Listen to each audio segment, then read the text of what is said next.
सुप्रभात बच्चों, आइए हम लोग आज पाठ 11 में आए हैं।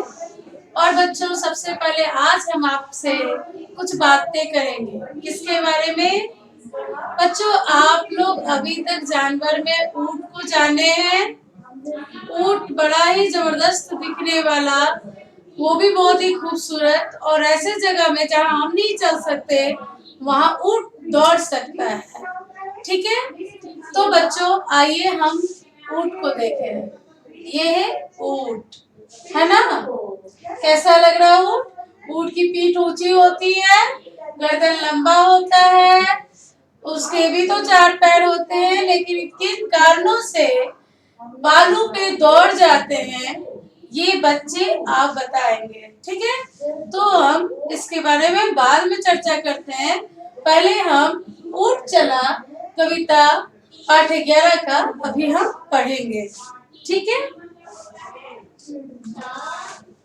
आइए बच्चों पढ़ते हैं कविता पाठ 11। आप लोग निकाल लीजिए 11.3। ऊंट चला भाई ऊंट चला, ऊंट चला भाई ऊंट चला, हिलता डुलता ऊंट चला, इतना ऊंचा ऊंट चला, ऊंट चला भाई ऊंट चला, हिलता डुलता ऊंट चला, इतना ऊंचा ऊंट चला, ऊंट चला भाई ऊंट चला, ऊंची गर्दन ऊंची पीठ, ऊंची गर्दन ऊंची पीठ, पीठ उठाए ऊंट चला, पीठ उठाए ऊंट चला, बालू है तो होने दो, बालू है तो होने दो, बोझ ऊंट को ढोने दो, बोझ ऊंट को ढोने दो, नहीं फंसेगा बालू में, बालू में भी ऊंट चला, जब थक कर बैठेगा ऊंट किस करवट बैठेगा ऊंट, बता सकेगा कौन भला, बता सकेगा कौन भला, ऊंट चला भाई ऊंट चला। बच्चों, ये कविता हमने पढ़ा जो ऊंट के बारे में है। ऊंट चला भाई ऊंट चला, हिलता डुलता ऊंट चला, इतना ऊंचा ऊंट चला, ऊंट चला भाई ऊंट चला, ऊंची गर्दन ऊंची पीठ, पीठ उठाए ऊंट चला, बालू है तो होने दो, बोझ ऊंट को ढोने दो, नहीं फंसेगा बालू में, बालू में भी ऊंट चला, जब थक कर बैठेगा ऊंट, जब थक कर बैठेगा ऊंट किस करवट बैठेगा ऊंट, बता सकेगा कौन भला, ऊंट चला भाई ऊंट चला। आइए बच्चों, अब हम आपसे बात करते हैं और आप भी अपने दोस्तों से बात करेंगे। ऊंट के बारे में अपने दोस्तों से पूछेंगे। क्या आप कभी ऊंट पर बैठे हो? बताइए बच्चों, ऊंट पे बैठने में क्या अगर आप बैठे हो तो कितना मजा आया है वो भी हमें बताइए। कैसा लगा है ऊंट पे बैठने के बाद? मेले जुलूस आदि में ऊंट हाथी को एक साथ क्यों रखा जाता है? बच्चों बताइए, मेले आदि में ऊंट हाथी सबको एक जगह लाकर क्यों दिखाया जाता है? क्यों उस मेले में लोग को लाया जाता है? बताइए बच्चों, क्या आप लोग को अच्छा लगता है उन लोग को देखकर? मुझे बहुत अच्छा लगता है। ऊंट की गर्दन ऊंची होती है। क्यों? ऊंट की गर्दन देखिए ऊंची है ना। अब आप पता लगाइए कि क्यों होती है ऊंची। ठीक है, चलिए बच्चों आप उत्तर देख दीजिए। ऊंट की गर्दन कैसी होती है? ऊंट की गर्दन लंबी होती है, ऊंची होती है। क्या ऊंट बालू पर फंसता है? नहीं, ऊंट बालू पे नहीं फंसता। ऊंट थक कर किस करवट बैठेगा? क्या कोई यह बतला सकता है? कौन बतला सकता है, बताइए? किस करवट बैठता है? अब खाली स्थान को भरना है बच्चों। ऊंट चला भाई, ऊंट चला, ऊंट चला भाई, ऊंट चला। इसमें क्या है? हिलता डुलता ऊंट चला, इतना ऊंचा ऊंट चला, इतना ऊंचा ऊंट चला, ऊंट चला भाई, ऊंट चला। बालू है तो होने दो, बालू है तो होने दो, बोझ ऊंट को ढोने दो। जब थक कर बैठेगा ऊंट, नहीं फंसेगा बालू में, बालू में भी ऊंट चला। बच्चों, इसमें खाली जगह है जो कविता पढ़कर आपको करना है। ऊंट सड़क पर दौड़ते हुए चलता है, सड़क पर दौड़ते हुए चलता है, हाँ या नहीं? सही है गलत? सड़क पे दौड़ते हुए चलता है, आपने देखा है? हाँ, देखा है तो सही है। ऊंट सड़क पर हिलते डुलते चलता है, हाँ बच्चों, सड़क पर ऊंट हिलते डुलते चलता है, यह सही है। और दौड़ते हुए गलत है, ठीक है? ऊंट बालू पर नहीं चल सकता है, ऊंट बालू पर ही चल सकता है और दौड़ भी सकता है, इसलिए यह भी सही है। ऊंट बालू पर चल सकता है, हाँ चल सकता है, ये सही है। चलिए तुक मिलाइए। बालू, बालू से और क्या बना सकते हैं? कालू, ठीक है, समान ध्वनि का आपके लिखना है। बालू से कालू, आलू। जब से और क्या बनेंगे? जब बोले, ठीक है, क्या बोले? जब, जब, जब से क्या बनेगा? सब,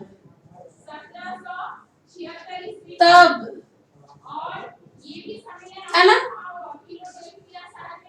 बालू, बालू से क्या बनेगा? आलू, भालू, ठीक है?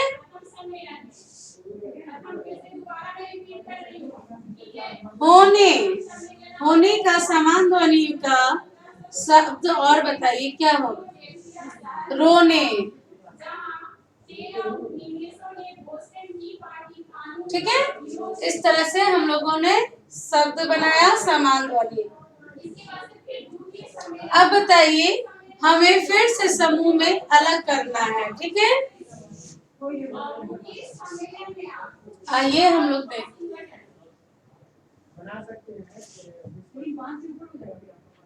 चलिए देखते हैं। ऊंट लिखा है, भालू लिखा है, ठीक है, हाथी लिखा है, और क्या लिखा है? कलम लिखा है ना? अब बताइए चारों में अलग कौन है? चारों जानवर हैं, अलग कौन है? कलम। तो कलम है, हम घेरा लगा दिए, अलग समूह बना दिए। ऊंट, बालू, दूसरा है, दूसरा है ऊंट, बालू,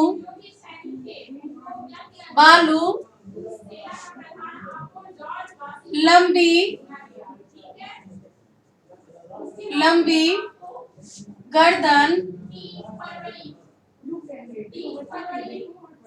सुराही। चलिए आइए अब हम लोग क्या करते हैं, देखिए यहाँ पे कौन अलग है? ऊंट, बालू, लंबी गर्दन, सुराही। कौन अलग है बताइए? ऊंट के बारे में पढ़ रहे हैं तो ऊंट से संबंधित है। ऊंट बालू पे चलता है, ऊंट की गर्दन लंबी होती है, ऊंट का गर्दन लंबी। यहाँ पे फिर इसका गर्दन, इसका एक और विशेषता आ गया है, ठीक है। और यहाँ सुराही, तो सुराही को यहाँ घेरा लगा देना क्योंकि सुराही इसमें अलग है, बाकी ऊंट से संबंधित लिखा है, ठीक है। ऊंट क्या खाता है पता करके लिखिए। ऊंट हरी हरी पत्तियां खाता है, ठीक है। नीरे नीरे ऊंट की जोड़ी, इस श्लोकाक्ति के पीछे कौन सी कथा है पता कीजिए, ठीक है बच्चों। अब यहाँ पे आप ये देखिए, हमने इतना कुछ सीखा और जाना, लेकिन ऊंट के बारे में और भी कुछ जानते हैं बच्चों। अभी हम फिर से ऊंट के बारे में चर्चा करेंगे। ऊंट कैसा होता है, ऐसा होता है ना। अब हम यहाँ पे देखेंगे, ध्यान से देखिए बच्चों ऊंट को, ठीक है। ऊंट कहाँ चलती है, कहाँ चलती है? ऊंट बालू पे चलती है, यानी रेगिस्तान पे चलती है। रेगिस्तान से बालू तो बना होता है ना, तो रेगिस्तान में चलती है, इसलिए ऊंट को रेगिस्तान का जहाज भी कहते हैं, ठीक है बच्चों। दूसरा, ऊंट की गर्दन लंबी होती है, पीठ ऊंची होती है ना। और ऊंट कई कई दिनों भूखे प्यासे रह सकता है। बताइए बच्चों इसका कारण क्या है? क्योंकि ऊंट के पेट में एक थैली होती है जिसमें वो कई कई दिनों का कोटा एक बार में जमा रख सकता है। जैसे पानी या खाना वो अपना जमा करके रख सकता है, और वो कई दिनों तक इस तरह से अपने पेट के अंदर जो रखा खाना है उससे अपना काम चला लेता है, और उसे खाने की ज्यादा जरूरत फिर नहीं होती है। इस तरह से ऊंट कई कई दिनों बिना पानी बिना खाना का भी रह सकता है। तीसरा, एक और हम बात बताएंगे कि ऊंट बालू में भी दौड़ सकता है। हम लोग बालू में दौड़ते हैं तो थक जाते हैं, लेकिन ऊंट नहीं थक पाता। ऊंट के पैर के जो ये है, ठीक है, ये काफी गद्देदार होते हैं, जिससे ऊंट दौड़ भी सकता है और बालू में वो धंसता नहीं है, वो अच्छे से दौड़ सकता है, चल सकता है, ठीक है बच्चों। तो ऊंट की कई विशेषता इस तरह से आप लोगों ने जाना है ना। और ऊंट के बारे में हम लोगों ने कविता भी पढ़ी, इसे आप लोग अपने अपने कॉपी में करेंगे और किताब में पढ़ेंगे भी, ठीक है बच्चों। आज के लिए बस इतना ही। पाठ 11 ऊंट चला, ये कविता आप लोग खुद से करिए, प्रयास कीजिए। धन्यवाद।